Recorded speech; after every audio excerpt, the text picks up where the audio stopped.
Hi, my name is Taylor Allen, and I am excited to learn about children's literature as I am currently a preschool director, and I have been given the opportunity to work with children as well as work with children who are in daycare ages 6 years old through 12 years old. And some of my goals are to be able to finish with my bachelor's degree in educational studies so that I can teach children kindergarten through sixth grade. I am also excited to learn about some new things that I have not been exposed to yet. And yeah, so basically that's it. I have been a preschool director for 3 years and have been working with children for 6 years. And I have two children of my own. I have a 12-year-old daughter and an 8-year-old son.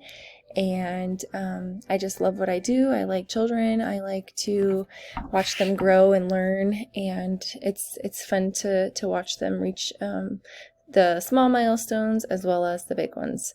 I hope you all have a great time during this class and wish you the best of luck. Bye.